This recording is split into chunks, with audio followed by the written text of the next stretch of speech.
Goed, so ons praat oor ambassadeurs van God. 2 Korintiërs 5. En twee van die verse wat ek die meeste aangeraak het dusver, is vers 15. En hy het vir almal gesterwe, sodat die wat lewe, nie meer vir hulself moet lewe nie, maar vir hom wat vir hulle gesterf het, en uit die dood opgewek is. En dan vers 20, ons tree dus op as ambassadeurs van Christus, en dit is God wat deur ons 'n beroep op julle doen. Ons smeek julle namens Christus, aanvaar die versoening met God wat hy bewerk het. Kom ek bid gou vir ons voor ons aangaan. Vader, baie dankie dat ons mekaar gewees rondom die woord vanaand, en ek wil vra dat u my net die instrument maak, en kom spreek dit almal van ons harte, sluit in die myne, wat u vanaand vir ons wil sê, kom maak u woord vas in ons, laat die woord diep sny en ons lewens verander, en mag ons nie net hoor nie, maar ook gaan doen wat ons hoor, in Jesus naam, amen. Ok, so, die Here roep ons, en gee ons eintlik 'n opdrag, om vir hom te lewe, as jy Jesus as jou redder aanvaar. Om vir jouself te lewe, jy kan probeer, maar jy gaan eintlik jou doel mis. Want Gods reddingsplan was, dat jy syne word. Op 'n ander plek in die woord staan dat, ons is gekoop met Jesus se bloed, duur gekoop, ons behoort aan hom, so ons moet vir hom lewe. En dan natuurlik as ambassadeurs vir hom lewe, wat 'n ongelooflike voorreg is eintlik, maar ook nog 'n taak. Ja, wat beteken dit presies? Ek het gister 'n bietjie gesels daaroor, maar die punt is dat jy moet, as persoon, ek kan nie vir jou sê, hoe God jou wil gebruik as ambassadeur nie. Jy moet tyd maak om met die Here te gaan sit en sê, okay Here, as u my die aanstelling gegee het, wat moet ek doen? Hoe wil u my gebruik? Want dat u jou wil gebruik is verseker. Daar is nie 'n kwessie daaroor nie. Jy is aangestel, jy is 'n ambassadeur. Nou, Prediker, dink jy ons almal ken die boek van Prediker. Dit ek is as kind groot geword en lees die boek, dink jy, wat 'n ou swartgallige boek. Hierdie ou, hy het nie 'n lekker dag gehad nie. Toe skryf hy klomp goed neer. Want dit is 'n swaar, somber goed, en laat alles, al wat ek onthou van Prediker as 'n kind was, alles is 'n gejaag na wind. Nou natuurlik praat hy van, as jy lewe vir jouself, dan is alles verseker net 'n gejaag na wind. Maar wanneer jy lewe vir God, is dit nie. Dan is dit 'n ander ballgame. Dan bereik jy eintlik wat jy wil bereik, wat God wou hê dat jy moes bereik. Maar in Prediker 7 vers 1, dis nogal een van daai skokkende, met eerste opslag swartgallige ou versietjies. 'n Goeie naam is beter as reukolie. Ek dis nie te bad nie, maar dan die tweede reël. Die sterfdag is beter as die geboortedag. My goeie genigtig. Hoe negatief kan mens nou wees oor die lewe? Ja!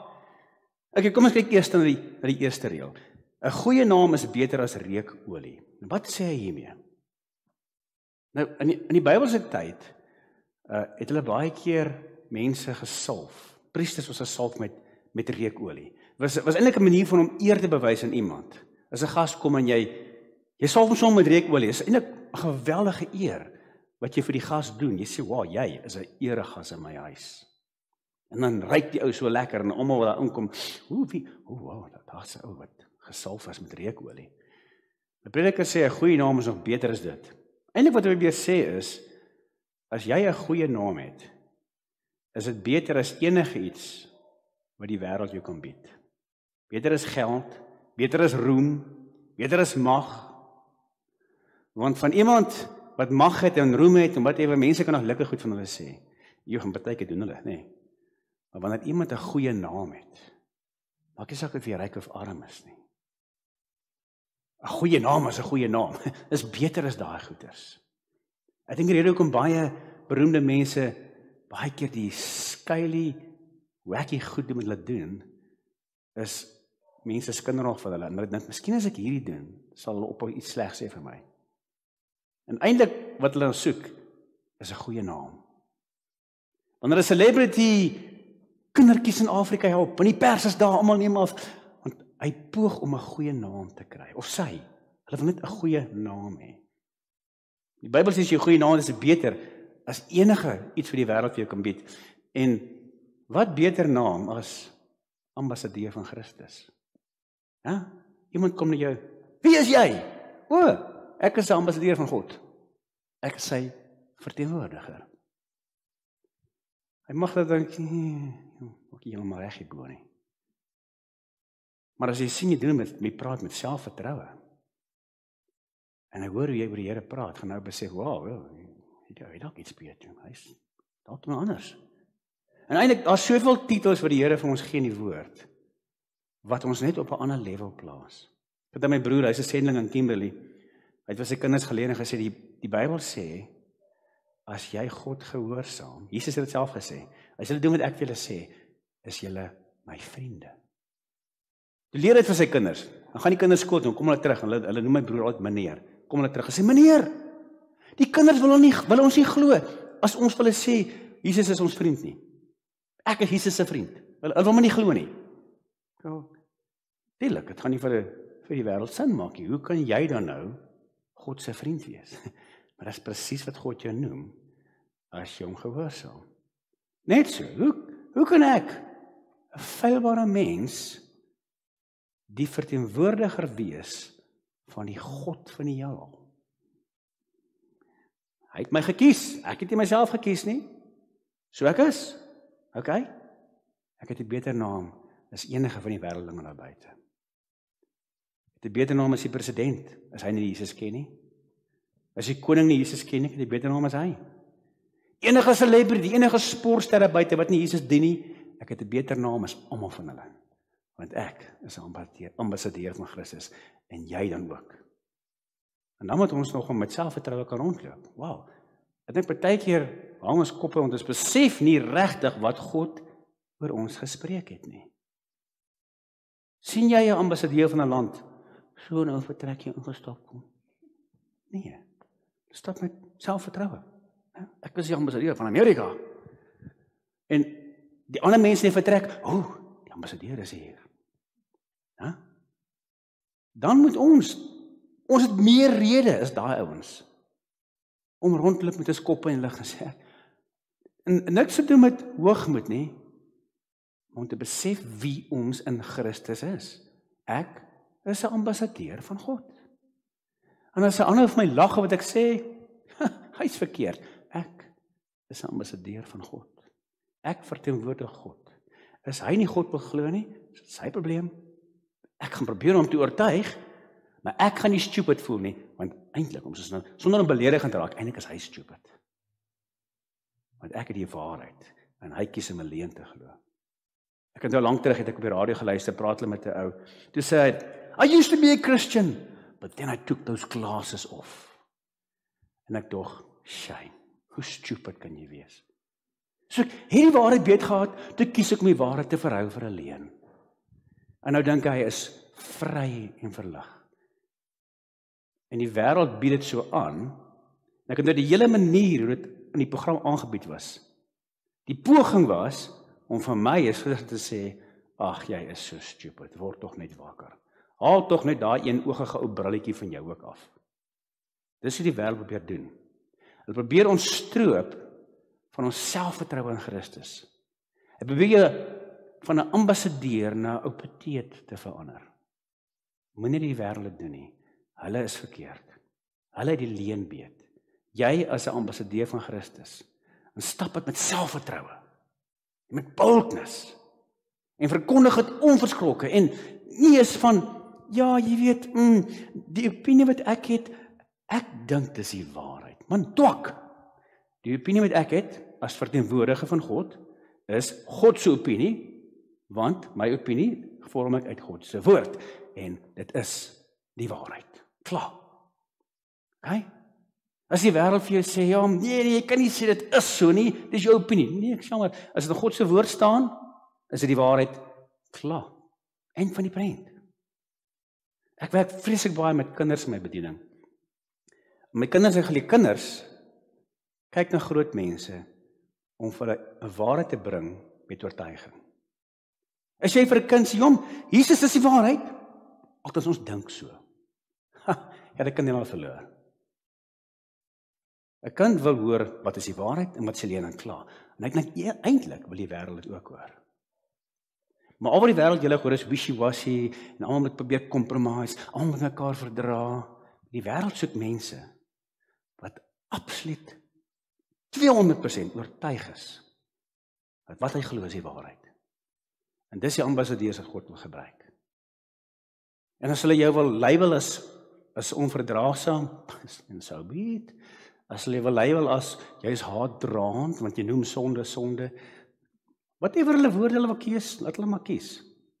Maar ons moet staan vir die waarheid, maar met liefde, né? Nie met liefdeloosheid, nie met liefde, maar steeds ons moet onverskrokke staan vir die waarheid, want dis hoe 'n ambassadeur is. 'n Ambassadeur van Amerika kan nie sê, wel, die president sê so, maar ag, hoor jy maar nie, ja, ons weet, maar die president mag dalk verkeerd wees, maar dis eintlik die president, twak, geen ambassadeur gaan sy president so verteenwoordig nie. Dan moet ons God ook nie so verteenwoordig nie. Met boldness, dis 'n ongelooflike voorreg wat ons het, om deur God aangestel te word as sy ambassadeur. Wow.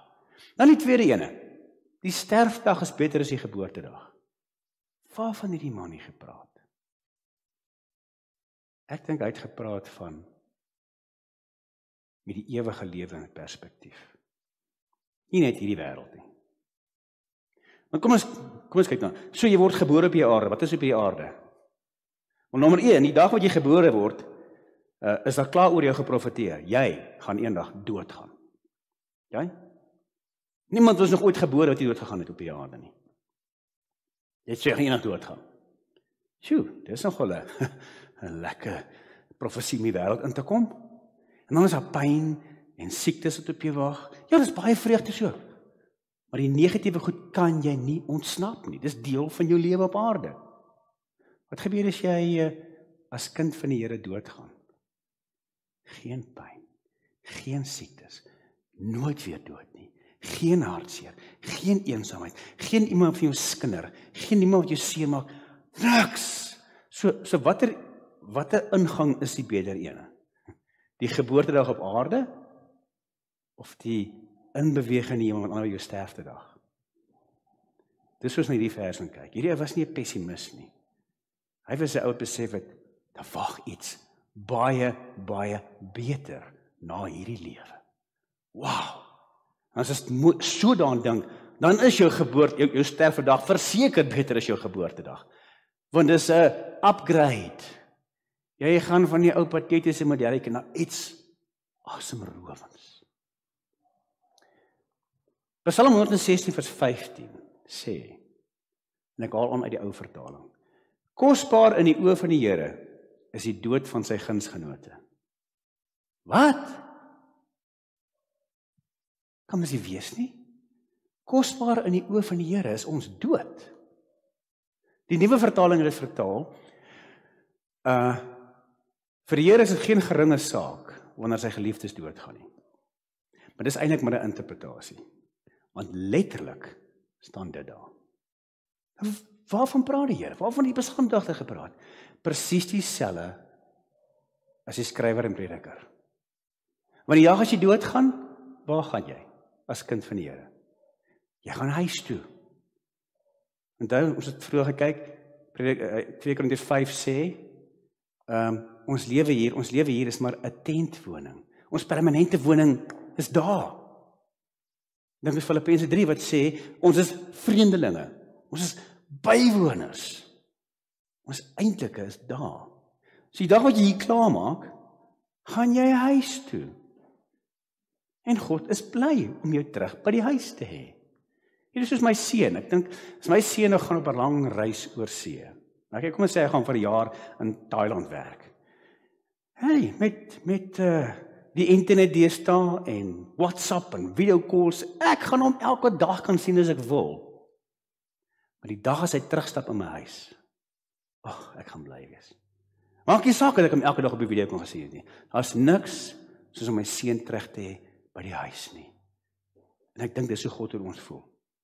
Die dag as jy huis toe gaan, is hy bly met terug te hê by die huis. Hier op aarde, is amper soos 'n video call. Nie heeltemal nie, ek bedoel God kon nie toe kom enige tyd.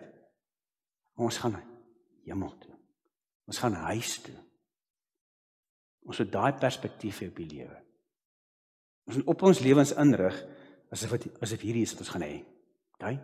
Hier gaan God met my wees. Ja, hy kan, en hy gaan ook. Maar daar gaan jy by hom wees. Hier glo ek, God is met my. Ek sien hom nie, maar ek glo. Daar gaan ek hom sien. Ek gaan nie eens myself hoef te sê ek glo nie. Ek gaan hom sien. Aangesig tot aangesig. Mense, dit gaan ongelooflik wees. Verstommend. Ek kan nie dink hoe incredible kan wees. Ek weet jy vir al oor die liedjie gehoor van Mercy Me.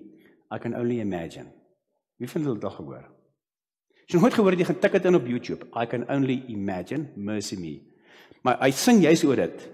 Hy sê, ek probeer indink, hoe dit moet wees die dag wat ek by U is. Wat gaan ek doen? Gaan ek my hande oplig? Gaan ek U omhels?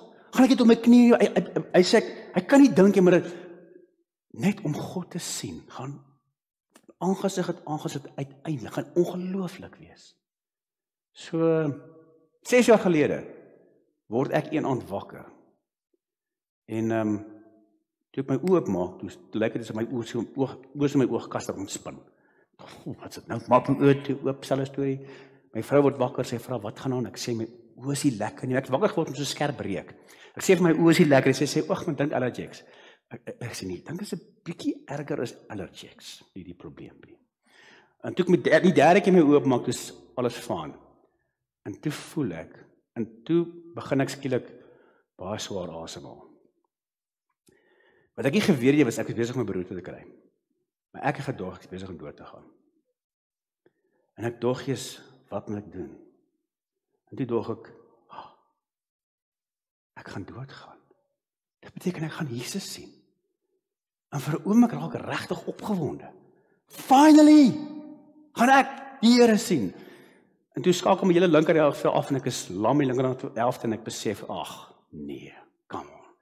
Ek gaan toe nou nie die Here sien nie. Dis maar net 'n simpel beroerte. Dit was nogal 'n redelike calm downer, moet ek sê. Van een oomblik op pad hemel toe, volgende oomblik, okay, nou is ek maar 'n parapleeg.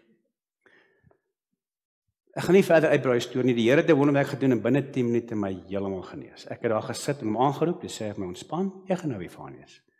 En toe herstel ek heeltemal en die neuroloog het na die breinskade gesien, wat hulle gesien op my brein en gesê, hulle kan nie glo ek is fyn nie. Ek moes op die beste in 'n rolstoel gewees het. So die feit dat ek hier is 'n lewende wonder, is 'n wonderwerk. Okay, net 'n wonderwerk. Maar dis beyond the point. Die punt is, daar besef van ek gaan uiteindelik by Jesus wees. Dis 'n ongelooflike exciting gedagte. En selfs God sien daarna uit. Ons finally by die huis te. Maar hier is die sad ding. Hierdie 2 verse is net waar vir hulle wat Jesus as hul redder en verlosser dien. Net vir hulle. Vir die res is hierdie vers, is dit die waarheid 100% teenoorgestelde. Wanneer iemand sonder Christus sterf, breek alle hel vir hom aan. Alle hel. En ek dink nie ons kan indink hoe erg dit is nie. Iemand my vertel, sy oupa was 'n harde man wat niks van God wil weet nie. En die dag toe sy oupa sterf, hy het almal wat met hom oor die Here wou praat, het is hom geflik en sê, "Gee pad vir my af." En hy sê, was langs sy oupa se bed toe sy oupa gesterf het. Hy het so gesit, oë was toe, voor hom gaan sy oë oop, en hy gaan so groot oor benoud, en toe sy dood. Hy het seker die demone gesien wat hom kom haal het. Vir daai arme man het die hel aangebreek. En dit wat hy op aarde gehad het, was maar die beste wat hy ooit sou hê. Vir iemand wat sonder Christus sterf, is die geboortedag beter as die sterftedag. En dis geen grap nie. Wat sulke mense kry jammer. In 2 Korintiërs 5 raak jy aan. Ons moet immers almal voor die regterstoel van Christus verskyn, sodat elkeen kan ontvang volgens wat hy tydens sy aardse lewe gedoen het, of dit nou goed was of kwaad. Ons weet wat dit beteken om die Here te dien. Daarom probeer ons die mense oortuig. Die skrywer sê, ek besef dit toon om my, dit is swaar by, ek besef, dat as hierdie ouens die Here gaan aanneem nie, gaan hulle geboortedag nie beter wees as hulle sterfdag, hulle sterfdag nie beter as 'n geboortedag nie. In feite, dit gaan hel wees aanbreek, want hulle gaan skuldig staan voor God, en die ewige hel is hulle bestemming. En as jy in die liefde van Christus dring my, mense, die liefde van Christus moet ons dring, om te sê, Here, okay, ek is 'n ambassadeur, ek meld aan. Ek gaan nie langer meer sorg dat my ambassade leeg staan nie. Gebruik my, Here. Maak as ek waar nie. By my werk, in Turkye, net waar U my wil gebruik, maar gebruik my, Here. Want as mense op pad hel toe. En as jy iemand ken wat nie die Here dien nie, imagine, kyk in sy oë. As jy nie fisies kan nie probeer aan dink, maar kyk hom in die oë of haar in die oë. En imagine hierdie persoon in die hel. Want dis waar hulle gaan opeindig, as hulle nie 'n ommekeer maak nie. En as jy dan nog steeds van, nou moet dalk bid vir jou hart. Want vir die Here maak dit saak, so vir so. Onthou jy daai roeping as ambassadeur? Wat staan daar? God smeek mense, word asseblief, raak asseblief versoen met my. Dis so swaar op die Here se hart lê. Dan moet op ons harte ook wees. En as jy regtig eerlik is en jy voel nie so nie, bid die Here jou hart soos raak, en ek moet ook gereeld daaroor bid. Want die lewe suig ons in, en voor jy kry, hoor jy net oor jouself en nie meer oor ander mense nie. Om sê, Here, maak ons vry van die wêreld, sodat ons U hart sal hê vir die mense wat verlore is. Ken julle hierdie boek, End of the Spear? Wie van julle ken die boek of die fliek? Enigiemand al? Okay, Johan, jy. Enig maar anders? Okay. Dit is die verhaal van 'n groepie sending in Amerika, wat in 1956 gaan uitreik het na die Waodani stam. Dis 'n stam in Ecuador, dink die Amazone. En dis die manne se name. Roger, Uderian, Pete Fleming, Jim Elliot, Nate Saint en Ed McCully. En hulle het geweet, hierdie is 'n gevaarlike jobbie, want hierdie stam, die Waodanis, was bekend as koppesnellers. Ouens wat mense doodmaak en hulle koppe afkap en op pale sit. En hulle het al ouens aangeval ook, mense van buite die Amazone. En nogtans het die manne gesê, maar hierdie ouens ken nie Jesus nie.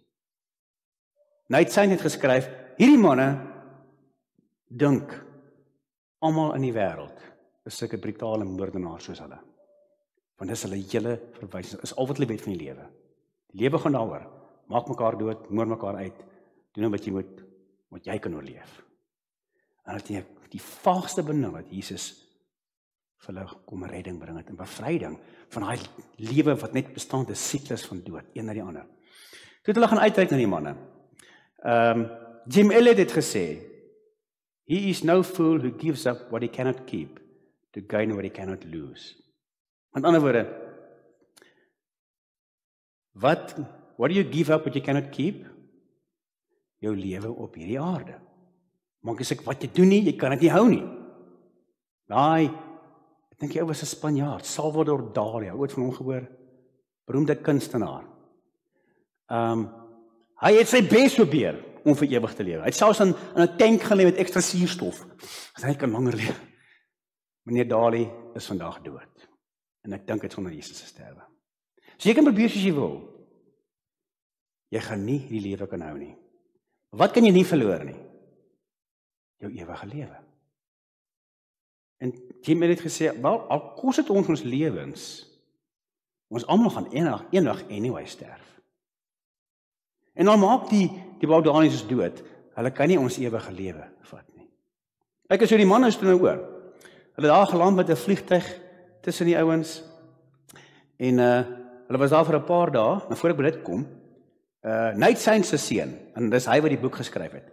Hy was 5 jaar oud, en vra vir sy pa, wat as hierdie mense jou aanval? Dis sê nie, maar nie worry, ons het 'n geweer by ons. Ek sal die geweer vat en 'n paar skote in die lug skiet en dan sal hulle hopelik weghardloop. Dis sê nou, pa, wat as hulle nie weghardloop nie? Dis sê wel, seun, ek gaan hulle nie doodskiet nie. Want hulle is nie reg om die ewigheid in te gaan nie, maar ek is. As hulle my doodmaak, gaan ek hemel toe. Maar as ek hulle doodmaak, gaan hulle hel toe. So wie dink jy moet eerder sterf van ons? Ek of hulle? Ek sal eerder gaan. Hierdie ons geweet waaroor dit gaan. En dit is presies wat op die ouend gebeur het. Nadat hulle so, ek dink 3 of 4 dae daar was, en die manne skielik eendag uit die oerwoud gekom, en al 5 sendlinge doodgemaak. En nie lank daarna nie, ek kan nie hoe lang tydperk na, dit is 'n kort tydperkie, het Jim Elliot se vrou en Nate Saint se vrou het hulle weer kontak gemaak met die stam en hulle tussen hulle gaan bly. Ek neem aan omdat hulle vrouens was die stam minder bedreigd gevoel deur hulle. Hierdie vrouens het tussen hulle man se moordenaars gaan bly. En om 'n lang storie kort te maak, die Waodani stam stuur vandag sendelinge uit na ander stamme. Wat 'n storie. Nou Nate Saint het sy pa se moordenaar ontmoet. Daai ou, Minkaye, hy was die ou wat Nate Saint se pa gespeer het. En hy het vir Nate Saint vertel. En actually Nate het ook daar gebly, en toe sy weer weg, Elizabeth Elliot het die langste gebly. En toe hy uiteindelik terugkeer in die boek begin skryf, eers soveel jaar, ek dink iets 30 jaar later, toe vind hy die volle storie uit van Minkaye se bekering. Hy het hom vertel, die Waodani het geglo, as jy doodgaan, dan kom jy by 'n kloof. En om by die volgende lewe in te gaan, moet jy oor daai kloof spring. Maar dit is 'n groot kloof, 'n baie breë kloof. En hulle grootste nagmerrie is, hoe gaan hulle oor dit kom? Dis wat hulle geglo het. En hy vertel, toe hulle die manne met hulle spiese gooi, en die manne lê daar, en Nate spesifiek was hy dadelik dood nie. Hy het daar gelê, hy het nog geleef, maar hy was sterwend. En Minkaye sê, volgende oomblik, was daar so groot groep ouens in helder klere in die hemel. En hulle sing, en hy sien hoe Nate Saint oorbeweeg na die ouens toe. En hy besef, Nate het oor die kloof gekom. En hy sê, maar hoe? Hoe het die man oor die kloof gekom? En dit het hom so geroer. En toe Elizabeth en Saint se vrou, dis hulle gaan bly het, wat is sy vraag? Weet julle hoe? Vertel julle vir my hoe het hulle oor die kloof gekom? En wat ek kan sê is, wow, wat 'n entrance. Die man het hulle lewe betaal daar langs die rivier. En 'n engelekoor het hulle in verwelkom in die hemel in. En selfs hulle laaste aksie op aarde, letterlik om dood te gaan, was 'n getuie vir hierdie ouens. Dat hierdie manne het iets wat daai manne wil hê. Wow, wat 'n manier om te gaan. Hè? Dat jou laaste oomblik op aarde, help nog steeds iemand anders by Jesus uitkom eventually. Ongelooflik. Okay, nou, Minkaye is intussen tyd oorlede. Laas jaar. Dit het nog lank gegaan. Kyk na daai ou, né? Daai Indiaan mannetjie. Waar is hy nou? Hy is in die hemel. Waar moes hy gewees het? Hy moes in die hel gewees het.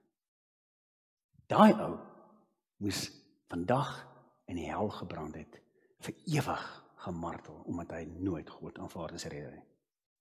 Was dit nie vir 'n handjievol ambassadeurs wat gesê het, Vader, net waar U ons wil stuur, sal ons gaan.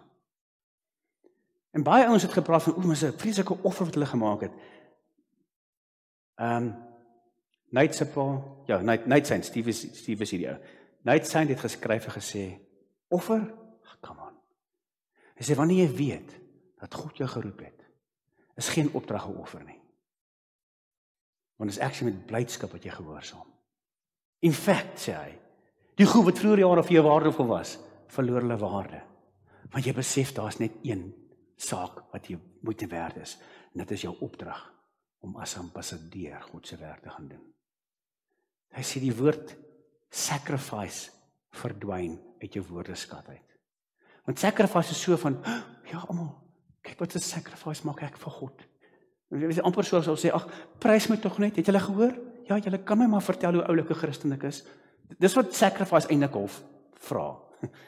God is nie so, en ek bedoel, gaan die ambassadeur van Amerika, gaan die president van Amerika, Joe Biden, vir die ambassadeur van Suid-Afrika sê, joh, jy is maar so brawe man, jy is Suid-Afrika dien, hoor, ek is so trots op jou. Nee, hy gaan net sê, meneer die ambassadeur, ek wil hier in Suid-Afrika te gaan, daar gaan jy, baie dankie, doen jou job.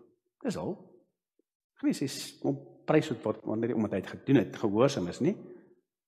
Ek weet God het 'n behaag gehoorsaamheid, maak geen fout nie. Partykeer wil ons ouens soos hierdie manne op so 'n hoë pedestal plaas, dat ouens soos ons wat in die kerk sit kyk en sê, nee, ek kan nooit so wees as daai ouens nie. Ek moet sulke sacrifices kan maak. Ek is maar net te ou. Twak. Kom ons aan terug. Daai manne was niks beter Christene as julle nie. Niks meer spesiaal as julle nie. Niks meer, net so regter, nee, hulle sit seker in die regterhand van God se troon. Nee, daai is nie vir die mense bestem nie. Dit was gewone Christene soos ek en jy. Maar Christen gesê, Here, alright, ons is ambassadeurs, ons sal gaan. Sal gehoorsaam wees. Jy kry eintlik maar net twee tipe Christene, né? Die wat gehoorsaam is en die wat ongehoorsaam is. En jy self sal weet in watter kategorie jy val. Mag ons almal die gehoorsaames wees. Maar God kan jou gebruik soos hierdie. En dit gaan nie noodwendig beteken dat jy jou lewe gaan betaal nie. As jy kyk in die geskiedenis van sendelinge, is dit 'n minute percentage wat hulle lewens afgelê het vir die evangelie. Meeste sendelinge vra God nie daai offer nie. Maar hy vra wel van almal om bereid te wees om selfs sy lewe te gee as dit nodig is. Maar dit is nie die issue nie. Die issue vir God is gehoorsaamheid. Hulle sê statistiek in Amerika toon dat iets soos net 90% van alle sendelinge, van alle Christene, deel ooit hulle geloof met 'n nie-Christen. Nee, skus, heeltemal verkeerd. Net 10%, 90% doen dit nooit nie. 90% van alle Christene in Amerika deel nooit hulle geloof met 'n nie-Christen. En nou praat ek nie van Jesus deel met jou seun wat dalk rebels geraak het. Nee, ek praat nou van Jesus deel met 'n kollega of 'n buurman of die man by die groentewinkel, iemand met wie jy gereelde interaksie het wat nie Jesus ken nie. So hierdie manne was nie soos jou average Amerikaanse Christen nie. As hulle was, dan het daai ou vandag in die hel gesit. Maar hy was gehoorsaam. My begeerte is dat daai statistiek nie waar sou wees in Suid-Afrika. Dit is 10-10-1. Maar hoe gaan ons dit omdraai? Dit begin by elkeen van ons. As die Here, ek gaan nie deel wees van daai groot statistiek wat nie deel nie. Want ek is geroep as 'n ambassadeur. Ek gaan my deel doen, Here. Whatever it is. En as jou plig as ambassadeur is om die kindertjies in die sonnaskool te bedien, fantasties, doen dit. Maar wees gehoorsaam. As dit is om na 'n stam in die oerwoud te gaan en jy weet jy wil eendag terugkom nie, fantasties, doen dit. Maar wees net gehoorsaam. Want as jy gehoorsame mense, dat God die wêreld kan omkeer. Toe Elliot en sy vriende vermoor was, het Time Magazine gesê, well, this will be the end of this. Jy weet, hierdie mal fanatiese Christene, wat na sulke monsters gaan om hulle te probeer Christene maak. Was hulle verkeerd. Hierdie manne se dood het duisende ander Christene geïnspireer om te sê, wow, as hulle kan ek ook. Hier's ek, Here, stuur my. Wie sou ooit kon dink dat die moordenaars van hierdie sendelinge vandag self sendelinge uitstuur? Amazing. Maar dis wat die Here kan doen deur gehoorsame ambassadeurs. Ons tyd is min, kom ek gaan vinnig hierdie een. Ek wil een groep hê voor moet bid. In Ethiopië, daar so op die grens van Eritrea en Ethiopië, is 'n volksgroep bekend as die Afar. 1.8 miljoen mense. Alhoewel ek sien nou Joshua Project sê 2.5, so miskien is my statistiek daar 'n bietjie verkeerd. Sê maar 2.5. Hulle is meestal southandelaars. Hulle bly in die Danakil depressie, wat die warmste plek is op aarde. Gemiddelde somertemperatuur, let wel, gemiddeld 35°C. Dis gemiddeld. So met ander woorde, 31 is 'n koel dag in hulle somer. Nou, hulle kap sout uit oor die groot reuse soutplein, kap dit op in blokke, laat op hulle kamele, dan gaan verkoop hulle dit in die dorpe. En dis waarvan meeste van hulle lewe maak. Hulle is meestal nomade. Daar is wel van die Afar wat in dorpe bly, maar meeste Afare is nog nomade. En hulle woon in tenthutte. En dis die vrou se job om die hut op te slaan. Okay? En is ook die vrou se job om te sorg vir hulle bokke en hulle kamele. So wat is die man se werk? Wel, die man se werk is om gasvry te wees vir kuiergaste. So as julle gaan kuier vir die Afar, gaan die mans julle verwelkom. Maar hier is die cool ding. In hulle tradisie, hulle gaan vir jou, as jy daar opdaag, dan bied hulle vir jou so kalbas met warm melk aan. Hulle moet nie sê, nee, asseblief drink jy my genade. As jy nou daar uitgejaag word, vlug vir jou lewe, moet jy dit nou doen. Nee, warm melk, want dit, as hulle vir jou warm melk aanbied, is dit 'n ongelooflike eer wat hulle vir jou doen. Hulle sê daarmee, wanneer jy drink, ons aanvaar jou nou as een van ons seuns of dogters. So jy is nou soos een van ons familie. Beteken, hulle gaan jou beskerm met dieselfde commitment wat hulle eie kinders sal beskerm. Dis wat dit beteken. Wow. Ek kan nogal 'n baie sterk Bybelse koneksie daarin hê, met hoe God ons aanvaar het, toe ons Jesus se offer gedrink het. Alright, nou, die Afar het baie bygelowe. Hulle byvoorbeeld bring offers aan die see sodat slegte geluk nie hulle sal tref nie, en hulle glo sekere bome is heilig, en die vroue smeer hulle lywe van kop tot tone met ghee. Wat is ghee? Dis 'n botter om hulle self te heilig, te seën. Dit klink 'n bietjie jakkie, maar okay. Dit lees sê te beter. En dan 99% van hulle is 99,9 is moslems. Wat? Moslems? Ek het nog nooit gehoor van moslems hulle self met botter smeer nie. Obviously, dis 'n vermenging van Islam en van hulle ou antieke gelowe. Met ander woorde, die Taliban sal hierdie manne kyk en sê, moslems het dinges, hulle is 'n klomp infidels, heidene. Alright? So die Taliban sê is hierdie manne nie moslems nie, want hulle oë is hulle moslems. Nou, moslems kan 4 vroue hê op een slag, né? Die Afar het gewoonlik net een vrou. So die ongetroude meisietjies staan die een is links, getroud regs, en meisies kan tot so jonk as 10 wees wanneer hulle trou. Wow, dis 'n bietjie wild. En hulle is baie liefdevol om te trou met volmaan. Volmaan is die beste tyd, want dit gaan goeie geluk bring vir jou huwelik. So glo hulle. En dan het hulle baie interessante ding. Kyk daai meisie, vir al die een regs se tande. Vir ons julle regs, my links. Hulle hou daarvan om die tande so skerp te maak, want dit lyk vir hulle baie mooi. Wow. Ek reken, dit sal seker die term love bite 'n ander betekenis gee, né? So pas op, moenie 'n love bite daar kry nie. En party sit hulle geld in hulle ore. Alright, daar's 'n beursie. Jy sal dit nie sommer verloor nie. Die manne hou van hulle afros. Hulle afros is hulle baie belangrik. Okay, nou, hoe kry hulle hare so? Hulle vleg dit om 'n stokkie, en dan sit hulle baie botter in die hare. So botter is nogal 'n belangrike ding. Dit maak die girls heilig en gee vir die manne 'n afro. Dan is hy.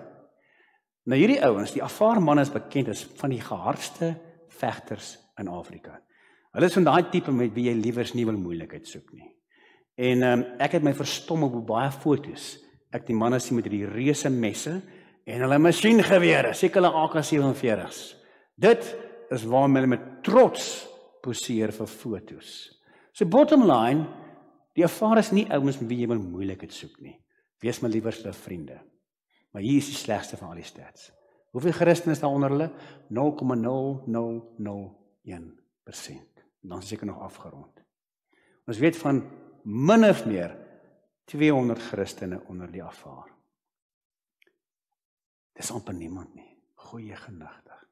En 10 is dit ouetjies raak na die stad gegaan het, daar onderhandel het en met Christene in kontak gekom het. Die bottom line is meeste Afar lewe sonder enige toegang tot die evangelie. En dit gaan ambassadeurs van Christus vat, wat soos daai Elliot manne in die Amazone gesê het, Here, ons wil gaan, maar as ek wat kos nie. Al is die manne 'n bietjie rof, en al wil jy regtig nie die een van daai girls gebyt word nie, ons sal gaan, Here. Maar dis makliker gesê as gedaan. Ja, natuurlik, jy moet die taal gaan leer. Hulle moet jou aanvaar, moet vir aan melk gee. En ek weet nie wat is hoe lank in die jaar bly nie. Maar dis 'n warm plekkie. 35 grade Celsius gemiddeld in die somer. Wat is 'n warm dag? As dit nie gemiddelde dag is. En tog, die Here soek ambassadeurs wat soontoe sal gaan. So kom ons uit vanaand af net te bid vir die Afar.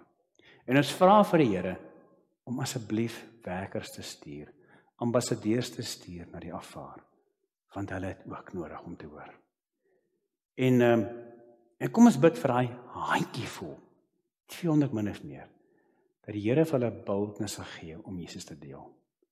Want reg oor die wêreld van dit dat die duiwel het Samuel 'n greep op moslimse koppe gekry, dat hulle dink, dit wie ek is, my stam, ons is moslems. En as ons enigiets anders is, dan is ek nie meer deel van hierdie stam nie. So, 10 sal hulle ook dink, omdat ek 'n Afar is ek 'n moslem. As ek nie meer 'n moslem is nie, is ek nie meer 'n Afar nie. Dis hoe Satan hulle geloof en hulle identiteit vermeng het. En baie kere, wanneer sulke ouens bekering kom, verwerp die hele gemeenskap hulle. Kom ons bid dat die Here vir hierdie ouens, hy handjievol, wysheid sê geheel om die liefde van Jesus uit te reik, dat die 200, 250 sal word, en 300, en 400, en wie weet dalk 2000, niks is so God onmoontlik nie. So ek kry gou vir jou 'n gebedsmaatjie, en dan sluit ons die aand af om te bid vir die Afar. Okay.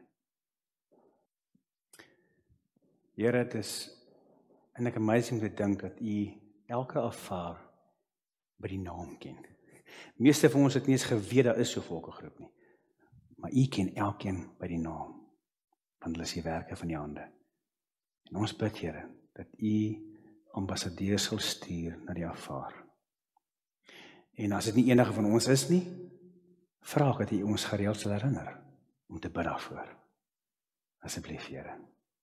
Ek bid dit in Jesus se naam. Amen. Ek wil net noem laaste ding. Sending begin by gebed. Al is jy nie geroep om te gaan nie, jy kan hierdie volkegroep omkeer met jou gebede. Ons lees ek dink dit is Matteus 9, né, waar daar staan van Jesus het na die skare gekyk en sy hart het gebreek want dit gelyk so skaap wat verwilderd is. En toe sê hy, nou as dit herkloop was, maar toe sê Jesus die oes is groot, maar die arbeid is min. En as dit 'n herkloop was, sou gesê, so as hy ouens al gat julle. Nee, wat het Jesus gesê? Bid. Dis sy antwoord. Sy ouens sending begin deur gebed. Okay. En natuurlik gaan dit verder, maar ek wil julle aanmoedig. Moenie vanaand, as jy voel, ek is nie geroep vir die Afar nie, of toe, bid vir hulle asseblief. Jy kan verseker die Afar omkeer met jou gebede. Okay, dankie.